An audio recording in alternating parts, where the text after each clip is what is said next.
Imagine uma pedra rolando ladeira abaixo, esmagando tudo no caminho, enquanto uma risada ecoa ao fundo.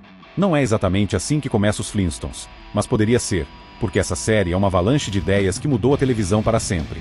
Ela mistura humor simples com uma família vivendo em um mundo de dinossauros e carros de pedra. Algo que ninguém esperava ver na telinha em 1960. Você já parou para pensar como uma animação sobre a Idade da Pedra conseguiu conquistar milhões de pessoas em plena era moderna? Não é só sobre Fred gritando Yabba Dabba Doo, ou Barney tentando escapar das broncas da Beth. Tem muito mais por trás disso, uma história que vai além das gargalhadas e dos pés empurrando pedais de pedra. O que está por vir é uma viagem por esse universo pré-histórico que, acredite ou não, reflete até hoje o jeito que a gente vive, trabalha e se diverte. E aí, pessoal do canal Detolive, se inscreva com o sino ativado. Quando os Flintstones estreou, ninguém sabia que estava assistindo ao começo de algo gigante. Era só uma animação, certo? Errado. Ela foi a primeira a colocar uma família comum, ou quase comum, no horário nobre da televisão americana. Isso não é pouca coisa.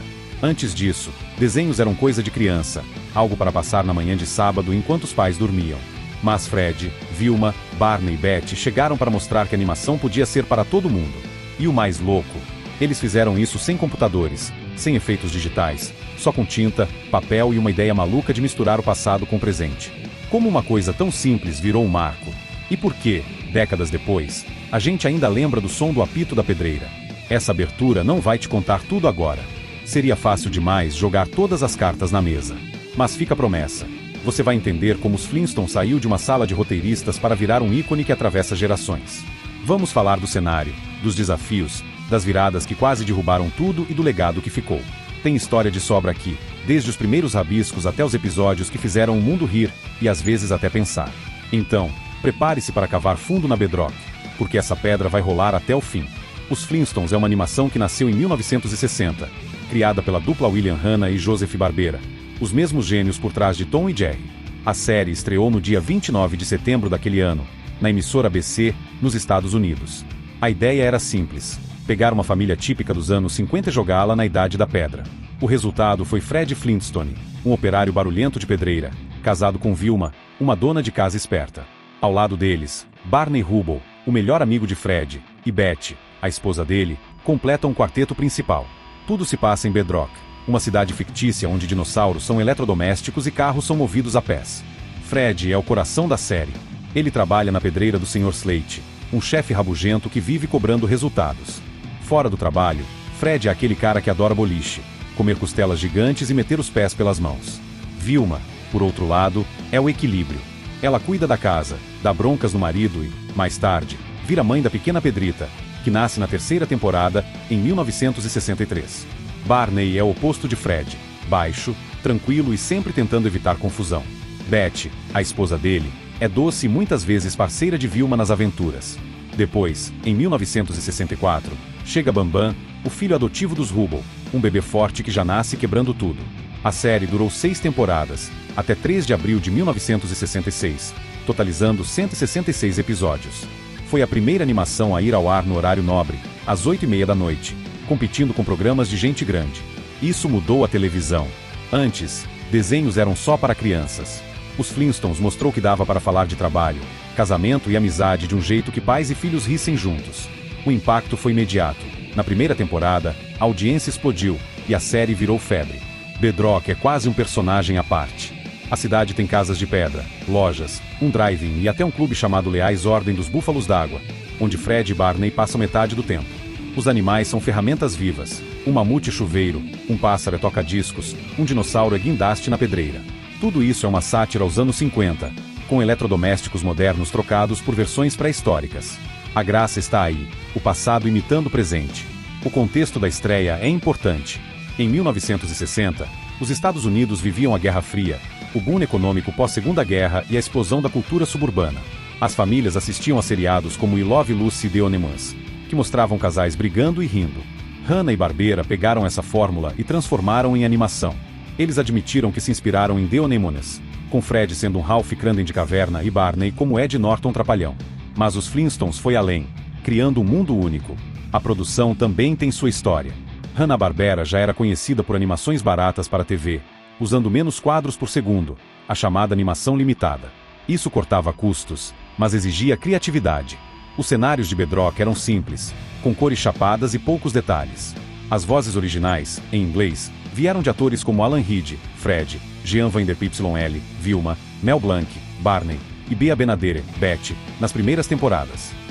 Mel Blanc, famoso por Pernalonga, quase morreu em um acidente de carro em 1961, mas voltou para gravar de uma cama de hospital. Esse esforço mostra o quanto a equipe acreditava no projeto. O impacto foi enorme. Em 1961, a série já tinha 30 milhões de espectadores por semana só nos Estados Unidos. Virou produto, cereal Pebbles, vitaminas Flintstones, brinquedos. A música tema, Meet the Flintstones, escrita por Hoyt Curtin, estreou na terceira temporada e grudou na cabeça de todo mundo. A série abriu portas para outras animações adultas, como Simpsons, anos depois. Bedrock não era só uma cidade de pedra, era um espelho do sonho americano, com trabalho, família e confusões do dia a dia. Nem tudo foi yabba-dabba-dou. Na história de Os Flintstones, a série enfrentou desafios desde o começo. O maior obstáculo inicial foi provar que uma animação podia segurar o público adulto no horário nobre. Em 1960, a televisão era dominada por programas ao vivo, como comédias e dramas com atores de carne e osso. Desenhos eram vistos como infantis, algo para manter as crianças quietas. Colocar Fred e Barney às 8h30 da noite foi um risco gigante para a ABC e para Hanna-Barbera. Se flopasse, poderia enterrar a ideia de animações para adultos por anos. Outro problema era o orçamento. Hanna-Barbera tinha fama de fazer animação barata. Tom e Jerry era para o cinema, com mais dinheiro e detalhes. Já na TV, o estúdio usava truques para economizar. Poucos movimentos, cenários repetidos, bocas mexendo sem o corpo mudar. Em Os Flintstones, isso às vezes ficava óbvio. Um exemplo é Fred correndo com o mesmo fundo passando em Looping. Em 1960, os críticos chiaram. Alguns chamaram a animação de tosca comparada aos filmes da Disney. Hanna-Barbera sabiam disso, mas o foco deles era o roteiro e as piadas, não a perfeição visual. A estreia, em 29 de setembro de 1960, trouxe outro desafio. O público aceitaria o humor? Os primeiros episódios tinham piadas sobre casamento, chefes chatos e vizinhos intrometidos. Isso funcionava em The Honeymooners, mas em desenho, a aposta era arriscada. Além disso, a série tinha um patrocinador pesado, a Winston, marca de cigarros. Nos primeiros anos, Fred e Barney apareciam em comerciais fumando, algo comum na TV da época. Só que isso gerou polêmica depois, quando as leis sobre propaganda de tabaco mudaram, em 1971. Esses comerciais viraram um peso para o legado da série. Internamente, havia tensão. Em 1961, Mel Blanc, a voz de Barney, sofreu um acidente de carro grave. Ele ficou em coma por semanas e quase morreu. A produção parou por um tempo, e Hanna-Barbera teve que improvisar. Mel gravou alguns episódios deitado, com o microfone pendurado acima da cama. Isso atrasou a segunda temporada e aumentou a pressão na equipe. Outro problema foi a troca de vozes. Bea Benaderet saiu em 1962, substituída por Gary Johnson como Betty. Os fãs notaram a diferença, e alguns reclamaram. A longa duração também trouxe desafios. 6 temporadas eram raras para animações na época. Por volta de 1964, na 5ª temporada, as ideias começaram a repetir. Fred e Barney já tinham se metido em todas as confusões possíveis. Brigas com o chefe, planos malucos para ficar rico, férias que davam errado. A audiência caiu um pouco, e a ABC pressionou por novidades. Foi aí que Bambam entrou, em 10 de outubro de 1964, para dar um gás. Mas nem todo mundo gostou dos bebês tomando foco. A concorrência também apertou. Em 1965, outras emissoras lançaram programas mais modernos, e os Flintstones começou a parecer datado. O humor dos anos 50, com maridos mandões e esposas pacientes, não batia tanto com os anos 60, que traziam mudanças sociais, como o feminismo e os direitos civis.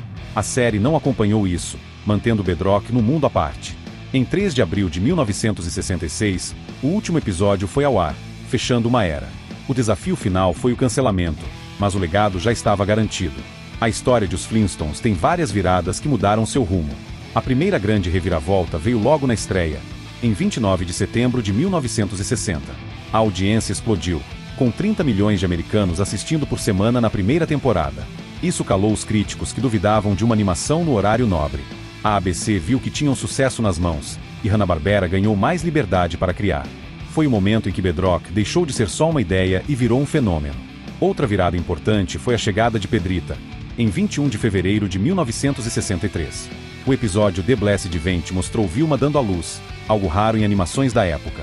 A gravidez dela foi acompanhada por semanas, com Fred nervoso e Vilma calma, como um casal real. Isso trouxe um toque humano à série e aumentou a identificação do público. O nascimento de Pedrita marcou a terceira temporada como um ponto alto, com audiência renovada e novos produtos, como o cereal Pebbles. Em 1964, veio Bambam, no episódio Little Bombom, exibido em 10 de outubro.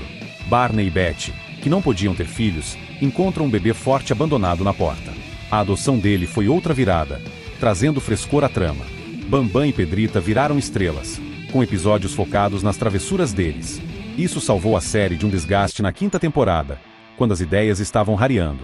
A química entre os bebês e os pais manteve o público ligado. Uma reviravolta técnica aconteceu em 1962, na terceira temporada. A música tema Meet the Flintstones estreou no episódio The Tweet, em 19 de outubro. Antes, a série usava uma abertura instrumental. A nova canção, com letra pegajosa, virou marca registrada e ajudou a fixar os Flintstones na cultura pop. Foi um detalhe pequeno, mas que fez a diferença, especialmente em reprises anos depois. O clímax comercial veio em 1967, um ano após o fim da série original. Os Flintstones entrou em syndication, ou seja, começou a ser reprisado em canais locais pelo mundo. Isso explodiu sua popularidade. Crianças que não viram a estreia original conheceram Fred e Barney, e a série ganhou vida nova. Em 1971, o cereal Pebbles, da Post, virou um sucesso nos supermercados, usando Pedrita como mascote. O merchandising mostrou que Bedrock ainda rendia. A maior virada, porém, foi o legado a longo prazo. Em 26 de maio de 1994, o filme live-action Os Flintstones estreou, com John Goodman como Fred. Ele levou a série ao cinema, quase 30 anos após o fim na TV. O filme arrecadou 341 milhões de dólares no mundo, provando que o apelo da série resistia ao tempo. Foi o pico de um caminho que começou em 1960, com uma ideia simples que virou gigante. Os Flintstones é um marco por vários motivos. A série começou em 29 de setembro de 1960 e terminou em 3 de abril de 1966, mas seu impacto vai muito além desses 6 anos. Fred, Vilma, Barney e Betty não eram só personagens de desenho, eles eram um reflexo da vida cotidiana, embalados em um pacote pré-histórico. Vamos resumir os principais pontos e analisar o que isso significa. Primeiro, o cenário. Bedrock era uma sátira genial dos anos 50. Fred trabalhava na pedreira como um operário típico, Vilma cuidava da casa como muitas donas de casa da época, e Barney e Betty completavam o retrato de vizinhos amigos. A série pegou o sonho americano, casa, carro, família, e jogou na Idade da Pedra, com dinossauros e carros de pedra. Isso funcionou porque o público via a si mesmo ali, rindo das próprias confusões. Os desafios foram muitos. Em 1960, ninguém sabia se adultos assistiriam a um desenho às 8h30 da noite. A animação limitada, com fundos repetidos e poucos movimentos, foi criticada, mas o humor segurou a onda. O acidente de Mel Blanc, em 1961, quase parou tudo, e a queda de audiência em 1965 mostrou que até sucessos envelhecem. Ainda assim, a série se reinventou com Pedrita, 1963, e Bambam, 1964, provando sua resiliência. As viradas consolidaram o legado. A estreia explosiva em 1960, o nascimento dos bebês, a música tema em 1962 e as reprises a partir de 1967 mantiveram os Flintstones vivo. O filme de 1994 foi a cereja do bolo, mostrando que Bedrock ainda tinha força. Comparado aos Simpsons, que estreou em 1989, os Flintstones foi o pioneiro das famílias animadas disfuncionais, mas com menos acidez e mais leveza. Analisando, o sucesso vem da simplicidade. Fred é impulsivo, mas amável. Vilma é firme, mas carinhosa. Barney é leal, Betty é parceira. Eles brigam, erram, mas estão juntos. Isso é universal. A série também acertou ao não mudar muito. Enquanto os anos 60 traziam revoluções sociais, Bedrock ficou parada no tempo, um conforto para quem queria rir sem pensar demais. Críticas modernas dizem que o papel de Vilma e Betty era limitado, refletindo os anos 50, mas na época isso era o padrão. O impacto cultural é inegável. Os Flintstones abriu caminho para animações adultas e virou referência. Estudos, como o livro Prime Time Animation, 2004, apontam que a série influenciou desde Family Guy até South Park. O cereal Pebbles, lançado em 1971, ainda existe, e as vitaminas Flintstone são vendidas até hoje. Isso é mais que nostalgia, é prova de que a série acertou em cheio. E aí, o que achou dessa viagem por Bedrock? Os Flintstones é mais que um desenho, é uma história de riscos, risadas e legado. Agora quero ouvir você. Deixe seu comentário aqui embaixo. Qual é seu episódio favorito? Fred ou Barney? Quem manda melhor nas confusões? Não esquece de curtir o vídeo, porque isso ajuda muito a espalhar o conteúdo. Compartilhe com aquele amigo que também curte um Yabba-Dabba-Doo. E vamos fazer essa pedra rolar mais longe. Se ainda não é inscrito no canal Detolive, clica ali no botão e ativa o sino. Assim, você não perde nenhum vídeo novo. Sua interação faz toda a diferença. Então bora conversar e deixar esse canal mais vivo que a pedreira do Sr. Slate. Valeu! Hey kid, don't ever let them get inside your head. They'll tell you what to do in life instead of everything you know that you could get. Don't let them guide your life towards regret.